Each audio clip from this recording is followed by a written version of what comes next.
สุขสบายดีพ่อแม่พี่น้อง14ทุกคนมามื้อนี้รถเฮาพี่น้องเอ้ยรถตีนแตกบ่ทันได้ไปฮอดจุดหมายซ้ำเกมก่อนอยู่โน่นสุภูเนาะอยู่บ้านเฒ่าแม่ไปนำสร้าง 2-3 รอบแล้วสร้างกับบ้านเฮานี่แหละพี่น้องเอ้ยเพิ่นงานหลายรถเพื่อสิมาครึ่งชั่วโมงหมดได้นี่ไปฝากเอา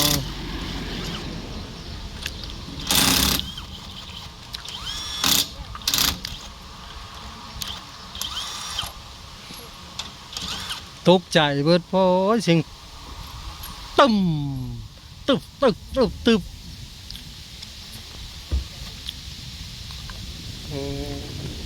เอาเลยอย่างหนึ่งของแถมเท่าไหร่นี่ของธรรมดา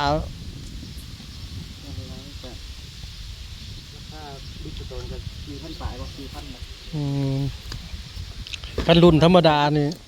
เจ็ดเป็นร้อยได้นี่แม่นบ่ฮะบ้าเจ็ดเป็นร้อยรถมันใหญ่ยังไม่ได้เลยแน่หมอว่าให้ไปใส่นี่เจ็ดเป็นร้อยนี่มือสองตอนนั้นแล้วมือสองบ่ใส่หักใส่อันนั้นซะก่อนทับไว้นี่เลยบ่ยักขึ้นรถเด้อไปขึ้นรถนะจะคล้องรถก็ไปขึ้นเลยบ่ไปผู้เดียวบ่เจ้าให้ไปเอาอาหารอันสีแดงนี่มันหูจักอยู่เดี๋ยวหาไปน้ำบ่ไปพี่น้องสร้างมาหันเอายางรถเนาะมาหันเอาตีนรถเอาไปเลื่อนสร้างกูแล้วไปเอาตีนรถไปมาใส่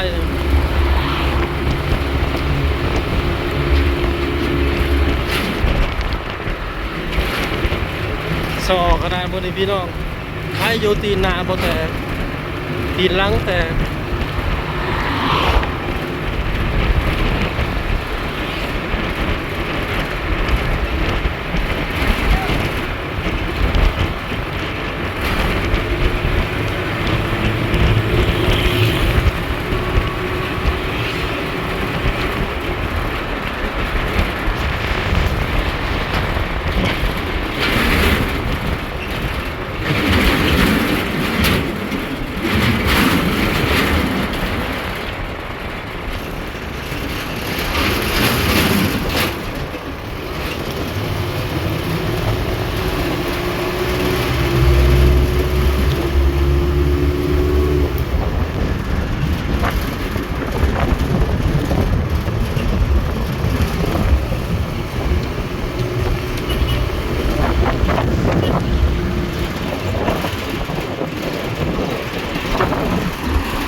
ฮอดแล้วพี่น้อง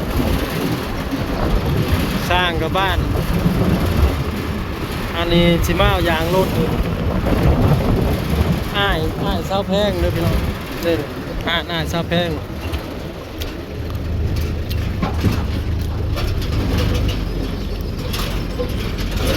ห่านบ่ละเพิ่นบ่อยู่มื้อนี้นะเพิ่นไปสวรรค์ไปเอาเครื่องว่าซั่นไปเอายางมาเนาะมาห่านสร้างพี่น้องบอนเขาเอายางนะสร้างบ่อยู่นี่สร้างบ้านเขาเนาะบ้านนนสุภูบ้านเฒ่าแม่ในเครื่องรถเขาเจ้าพี่น้องเกมปุ้ยบ่ฮอดจุดหมายซ้ำว่าสิไปฮับเสี่ยวเนาะตามบิดนะมาฮอดบ้านเนาะสนบ้านพอดียางแตกไปหับเสี่ยวอยู่สองคอนเสี่ยวสิมาลัดอยู่ปักซองมาพอดีเสี่ยวขี่รถขึ้นมาหาอยู่บ้านเถอะ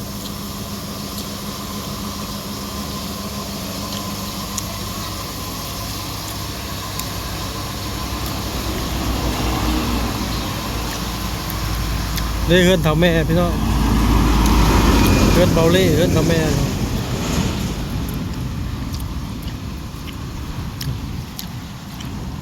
พูนบนรถยางแตกเลยอยู่หัวบ้านพุ่น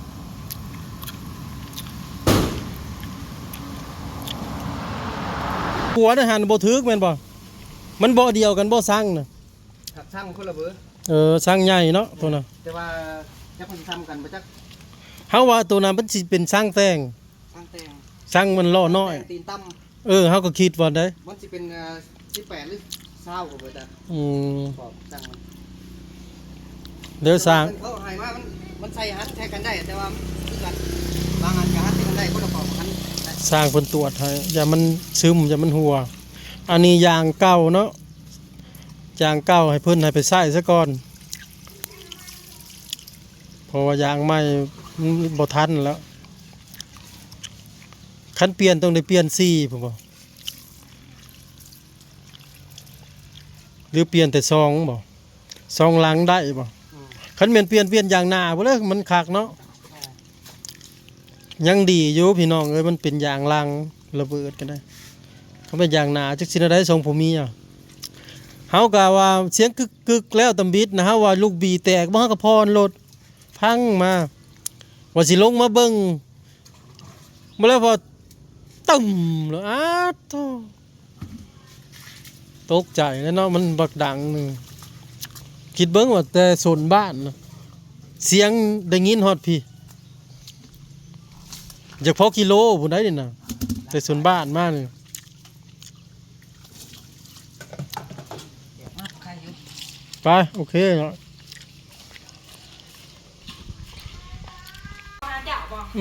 มาหอดเฮือนเท่าแม่ละบ้านน่ะ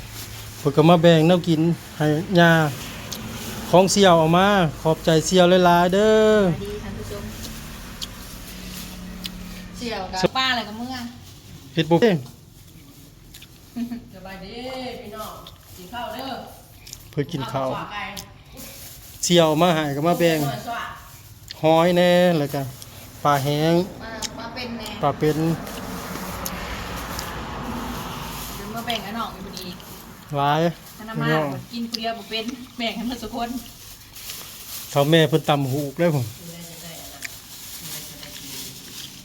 จะอยู่ในโทรศัพท์นี่แหล้วปลายังเคยกัน ปลาคอ แม่ปลาข้า อืม ปลาโข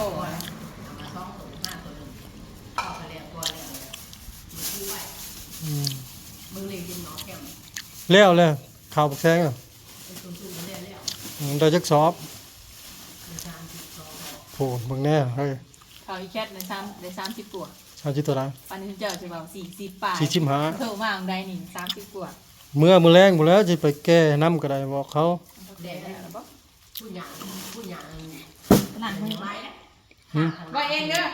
ข้างเธอมีหนังหมดผู้หญิงได้งามก นี่ ว่า พี่น้องมีหอยจูบหอยขมนั่นแหละครับปลา ไม่แบกให้เพิ่นกิน สั่งมาเฮาเลยมาชื่อโนยโทรศัพท์ไปอันนั้นน่ะบ่ได้บ่ เท่าไหร่ เฮาอีกี้นี่มันทางมาเฮาสามสาย โอ้ยก็เอามาแล้วแหละเอาไปซื้อทรายมัน เอาโทรศัพท์มาเลยก็เอาทรายมาแบ่งกันกินพี่น้องเอ้ย ไปเบิ่งเอาสิได้มาได้ เกมอยู่เฮือนอยู่บ้านน้ำนนสุภูใครแต่ว่าบ่ไก่พี่น้อง โทรหาพี่น้องแล่นเอารถไปรับไปส่งเบาลี่เพิ่นก็เชียดห้านเนาะเพิ่นเชียดห้านขายเครื่องว่าซั่นคอยเฮ็ดไปเทื่อละนิดเทื่อละน้อยสร้างมาครึ่งเฮ็ด6 ต้นพี่น้อง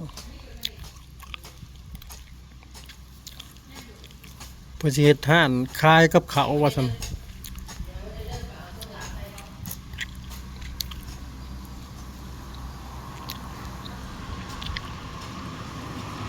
ก็สิใหญ่เติบพี่น้องพูดแต่ผู้มาเพิ่นประมาณ 6-7 เมตรพุ่นน่ะ